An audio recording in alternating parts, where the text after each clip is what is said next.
pukul 6 waktu Indonesia Barat. Radio Republik Indonesia Palembang dengan Warta Berita. Tak kalah dengan batik Jawa, budayawan Sumsel mengajak semua pihak menggunakan batik Sumsel pada peringatan Hari Batik Nasional. Pemerintah Provinsi Sumatera Selatan fokus menuntaskan 8 aset daerah yang masih bermasalah. Itulah di antara informasi yang kami hadirkan pagi ini, edisi Kamis 2 Oktober 2025 yang dihimpun tim redaksi RRI Palembang. Bersama saya Dela Wawi, kita mulai dengan informasi yang pertama.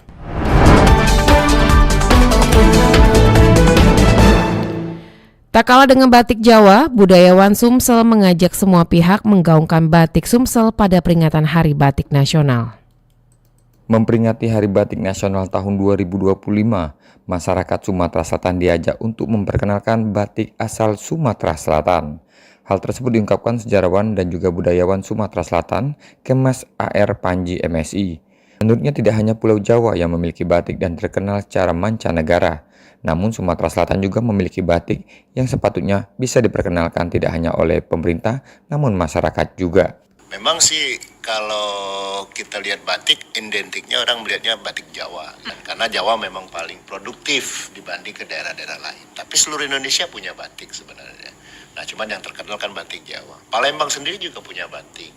Nah, ini semuanya tergantung pada si pengrajin atau si pembuat karya ini, seperti itu. Nah, kalau kita lihat sejarahnya, Palembang dari dulu juga punya batik. Makanya kita di beberapa tahun terakhir, 5 tahun terakhir ini kita menggaungkan bahwa kita ingin membiasakan atau mensosialisasikan bahwa ayo kita pakai batik Palembang misalnya. Dengan mengenalkan batik asal Sumatera Selatan baik secara nasional maupun mancanegara, Kemas mengatakan hal tersebut bukan berarti wujud persaingan batik antar Jawa dan Sumatera, melainkan menunjukkan budaya Indonesia dengan budaya batik yang beragam macam. Dari Palembang, Sumatera Selatan, Aditya melaporkan. Sementara itu, budayawan Banyuasin, Raden Gunawan mengatakan batik khas Kabupaten Banyuasin yang sebelumnya dikenal dengan nama batik Pusaka pertama kali diperkenalkan pada era kepemimpinan Bupati Banyuasin kedua, Ian Anton.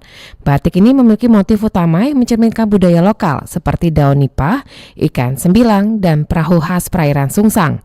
Menurutnya motif tersebut menggambarkan identitas Banyuasin yang kental dengan budaya maritim dan kehidupan masyarakat di sepanjang sungai. Batik Pusaka bahkan sempat menjadi pakaian resmi di kantor pemerintahan setiap hari Kamis. Meski demikian, Raden menyayangkan batik khas Banyuasin belum dikenal luas di luar daerah. Ia menilai minimnya promosi dan keikutsertaan dalam pameran menjadi salah satu kendala utama. Selain itu, harga batik yang cukup tinggi berkisar Rp300.000 hingga Rp500.000 membuatnya sulit dijangkau masyarakat umum. Untuk di Banyuasin dewe batik itu terlalu mahal dijual. Jadi kalau masyarakat biasa tak terbeli, kalau yang uang di perkantoran paling terbeli pasti terbeli paksa kan harus pakai baju batik Banyuasin. Walaupun harga sebaju itu 300, 400, 500, tapi kalau untuk keluar batik seharga itu terlalu mahal untuk masyarakat umum. Kedua, kurang promosi keluar, kurang promosi keluar, kurang ikut pameran untuk memperkenalkan batik Banyuasin keluar gitu. Raden juga menyampaikan bahwa saat ini produksi batik masih dikelola oleh beberapa UKM lokal dengan skala terbatas. Ia berharap pemerintah daerah dapat memberikan dukungan berupa pelatihan dan pembinaan bagi pengrajin agar produksi batik semakin berkembang.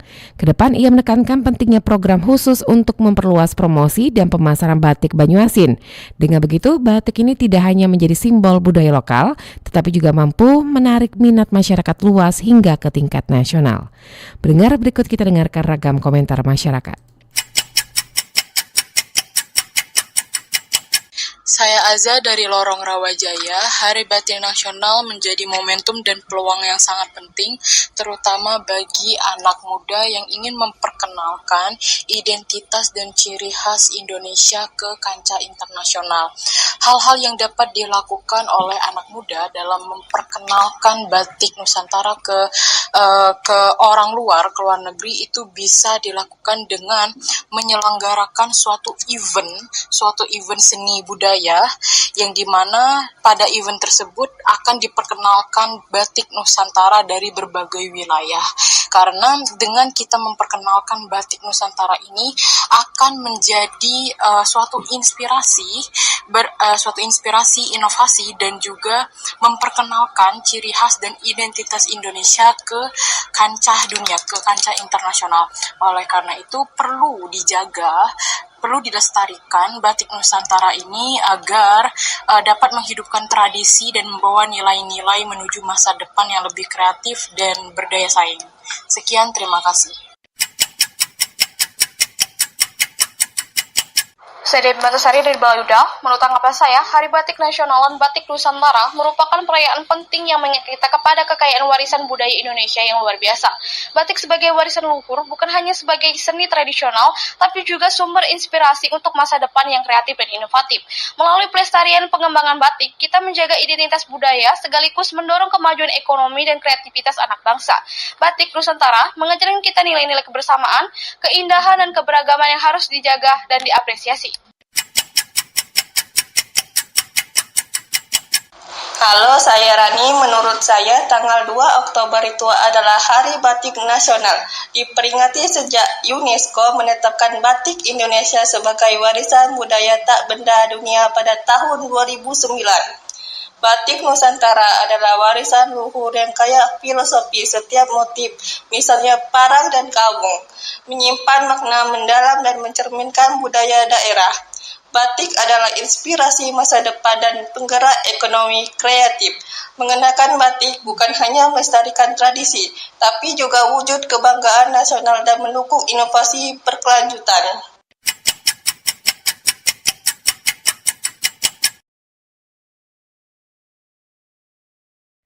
Pendengar, berikut kita simak wawancara singkat reporter RRI Muhammad Irfan bersama owner Galeri Batik Lintang Ita Fitria.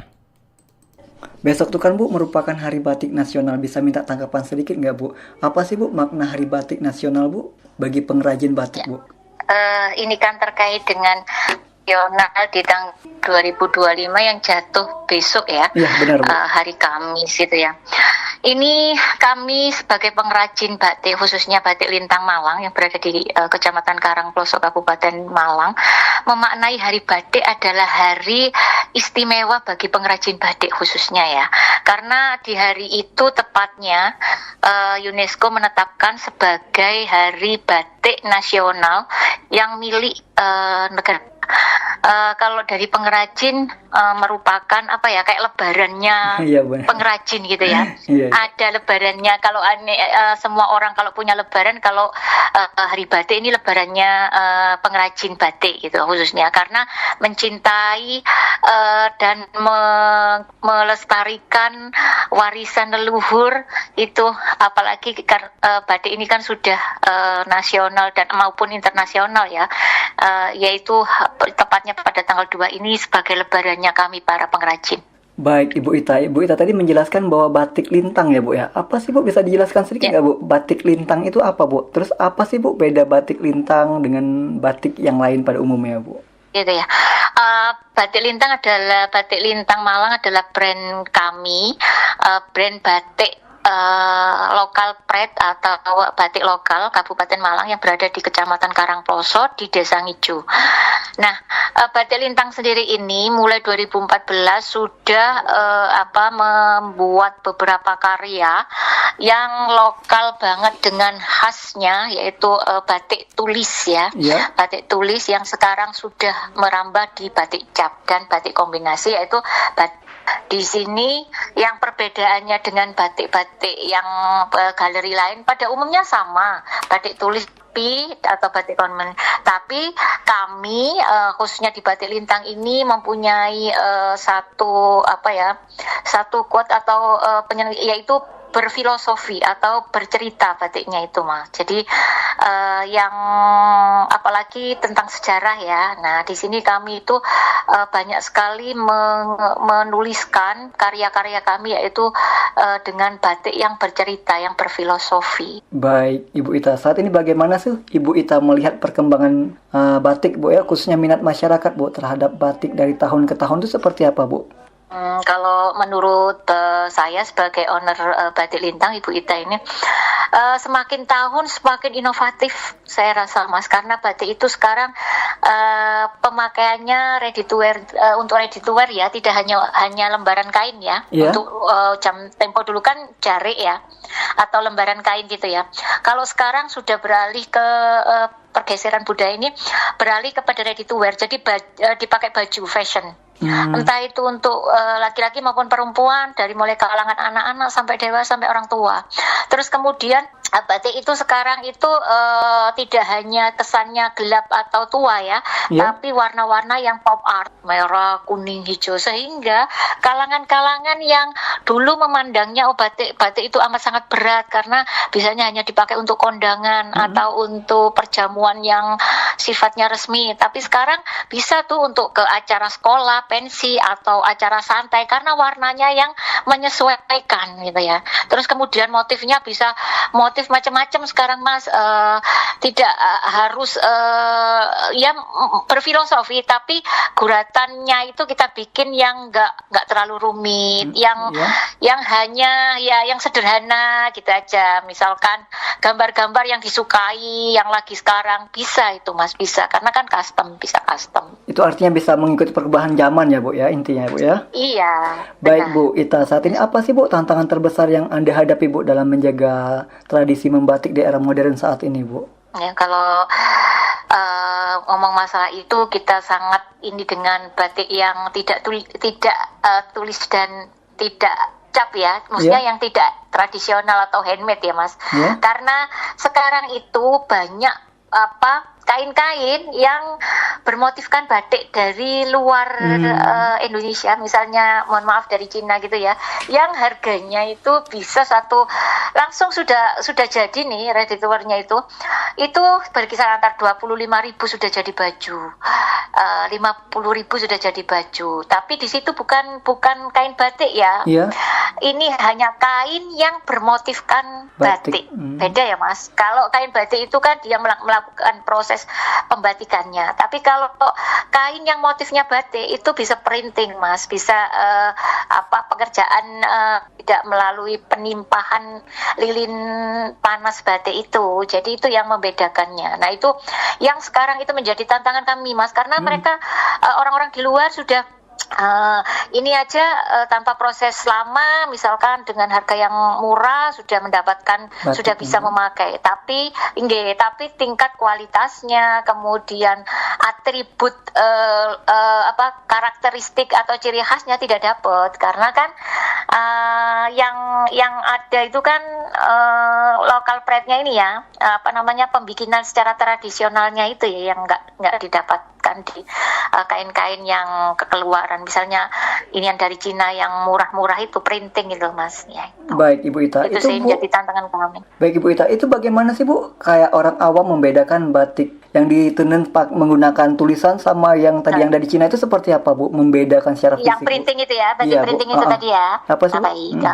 Nah, gini, kalau batik tulis, kita ngomong batik tulis sama batik cap yang khas Indonesia banget itu kan printingnya ini, itu kan melalui proses panjang ya, Mas, khususnya proses pembatikan ya, itu harus ditimpah lilin panas itu ya. Kemudian secara harfiahnya sama, tapi kalau batik tulis dan batik cat, tapi itu depan kain dan belakang kain itu sama, nggak ada perbedaan warnanya, pekerjaan, karena mereka tembus sampai ke belakang pekerjaannya untuk kainnya. Nah, kalau membedakan apa sih, Bu? Printing. Nah, kalau jenengan punya batik, kain-kain batik yang hanya bagus di depannya, tapi ketika di belakangnya warnanya pudar, tahu nggak? Yang nggak ada warnanya, nah itu disebut printing. Gitu. Karena dia tidak melakukan proses pembatikan, dia tidak sampai tembus ke belakang. Nah, itu yang membedakan. Nah, sampai kalau penjahit aja ini membedakan antara mana kain yang depan dan mana kain yang belakang untuk batik tulis dan batik cap, itu tidak tahu karena saking samanya depan dan belakang. Nah, itu satu sebenarnya. Terus yang kedua ya tentunya akar budaya yang kita ini ya. Proses batikannya itu kan akar budaya yang selalu kita gaungkan kan.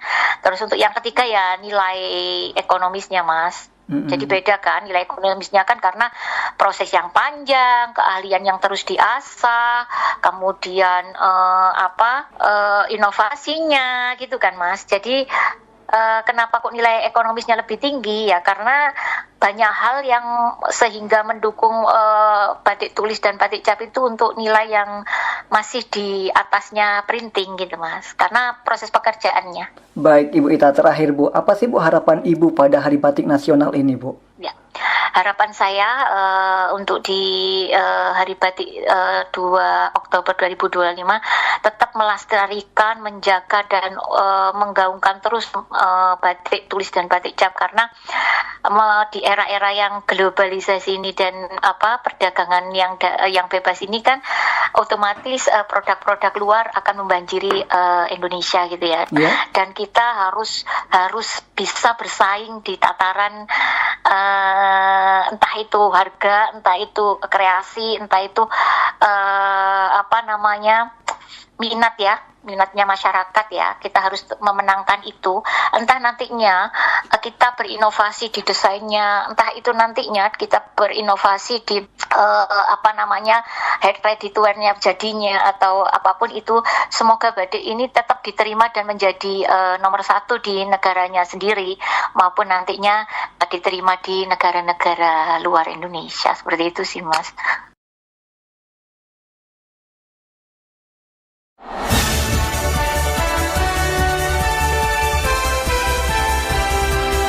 Warta Berita Radio Republik Indonesia Palembang.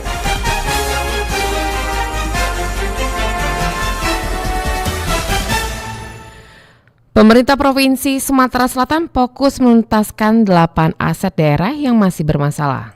Pemerintah Provinsi Sumatera Selatan menargetkan penyelesaian 8 aset daerah yang masih bermasalah. Aset tersebut akan diinventarisasi dan dibenahi agar dapat segera dimanfaatkan untuk kepentingan publik.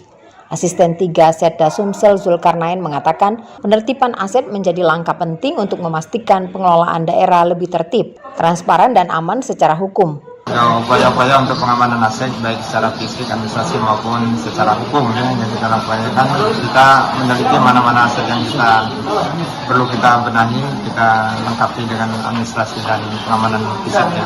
Ada 8, bukan masih bermasalah. Pemerintah provinsi juga meminta seluruh OPD mempercepat penataan aset di lingkungan masing-masing. Dengan demikian seluruh kekayaan daerah dapat diamankan dan bermanfaat bagi masyarakat. Beralih ke informasi lainnya, pendengar, sidang perdana kasus dugaan korupsi di tubuh PMI Kota Palembang digelar di Pengadilan Negeri Palembang kelas 1A khusus. Sidang perdana kasus dugaan korupsi di PMI Kota Palembang mulai digelar di Pengadilan Negeri Palembang kelas 1A khusus pada 30 September tahun 2025. Dalam sidang ini mantan Wakil Wali Kota Palembang FA bersama suaminya DS duduk di kursi terdakwa. Jaksa penuntut umum Syaran Jafihan menyebutkan keduanya didakwa menyelewengkan dana pengganti pengelola daerah periode tahun 2020 hingga tahun 2023 dengan nilai mencapai 4 miliar rupiah. Dana tersebut yang seharusnya dikelola untuk kepentingan PMI diduga dipakai untuk kebutuhan pribadi mulai dari papan bunga, pembelian 2 mobil hingga belanja rumah tangga.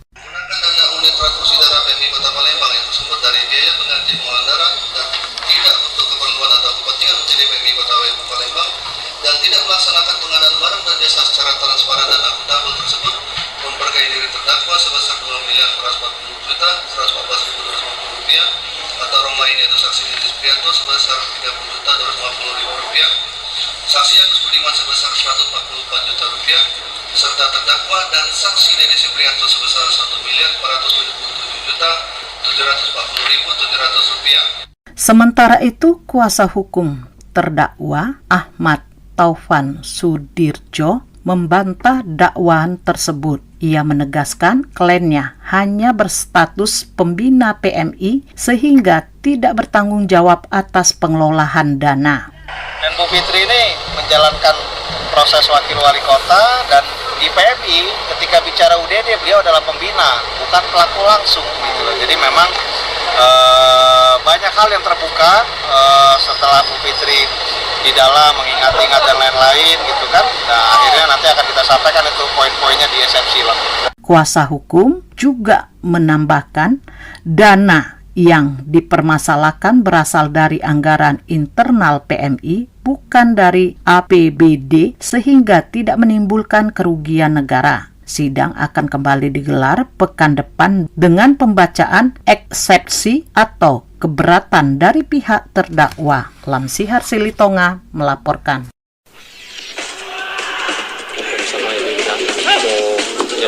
Olahraga atletik Sumatera Selatan berharap pemusatan latihan nggak usah mulu-mulu kan, karena dilihat dari persiapan sekarang. Jadi WJRC tidak akan terpengaruh terkait dengan pemain sudah memahami kesabaran masing-masing.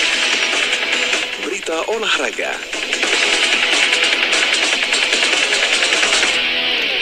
Provinsi Sumatera Selatan memastikan kesiapan sebagai tuan rumah Pekan Olahraga Nasional Korpri 17 tahun 2025.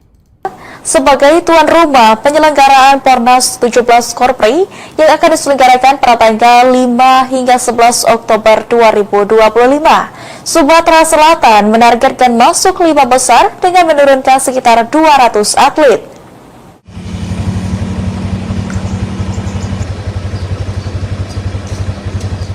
Pekan Olahraga Nasional Pornas Korpri ke-17 tahun 2025 yang akan diselenggarakan di Sumatera Selatan pada tanggal 5 Oktober hingga 11 Oktober 2025 nantinya akan diikuti oleh lebih dari 9.000 peserta dari 38 provinsi, kementerian, dan lembaga dengan 13 cabang olahraga yang akan dipertandingkan.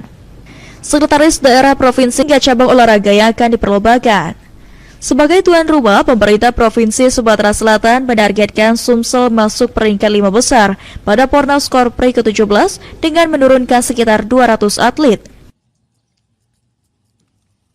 Peserta yang sudah hadir sudah mendaftar itu lebih dari 9.000 peserta dan kontingennya ada 100 kontingen dari 38 provinsi dan dari kementerian dan lembaga. Oke, itu nantinya campurnya ada berapa cabur, Pak? Ada 13 cabang olahraga. Kalau target Sumsel sendiri, Pak? Target Sumsel di 5 besar ya. Kita upayakan.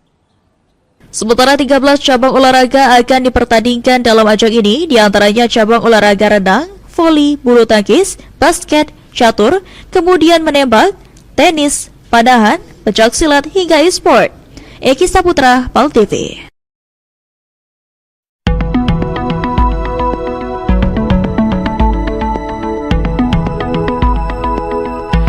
Sekian warta berita produksi Radio Republik Indonesia Palembang. Sebelum berpisah, kami sampaikan kembali topik berita aktual pagi ini, diantaranya. Tak kalah dengan batik Jawa, budayawan Sumsel mengajak semua pihak menggaungkan batik Sumsel pada peringatan Hari Batik Nasional. Pemerintah Provinsi Sumatera Selatan fokus menuntaskan 8 aset daerah yang masih bermasalah. Informasi lainnya dapat Anda akses melalui website kami di rri.co.id. Mewakili kerabat kerja yang bertugas, saya Dela Wawi, undur diri dan sampai jumpa.